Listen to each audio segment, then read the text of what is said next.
സ്പെഷ്യലായിട്ട് കുടിക്കാനായിട്ടാണെങ്കിൽ ശംഖുഷ്പമുണ്ട്, ഗോപത്ത് സർബത്തുണ്ട്. മട്ടൺ ഹരീസ് ചിക്കൻ ഹൈദരാബാദി ദം ബിരിയാണി.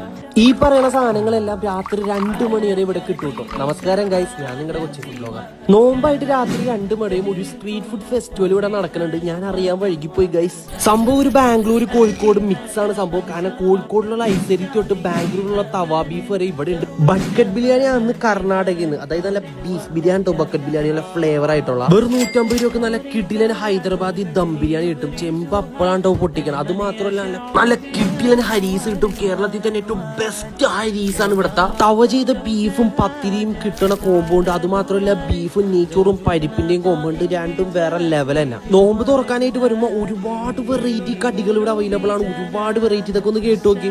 ഉന്നക്കായ, പഴംപൊരി, bread pocket, roll, cutlet, samosa, veg samosa, beef cutlet, മുള്ളുപത്രി, കിളിക്കൂട്, കായ്പോള, ബീഫ് കട്ട്ലറ്റ്. രാത്രി ഏകദേശം 3 മണി വരെ അവൈലബിൾ ആണ്. അപ്പൊ നോമ്പ് തുറക്കാനും വരാം, അതേപോലെ അത്താഴം കഴിക്കാനും വരാം. ആലുവ തോട്ടുകുളം പാലത്തിനകത്തോ കവാലിയിലാണ്. ഗൂഗിൾ മാപ്പിൽ നോക്കിയാൽ മതി. ബൈ.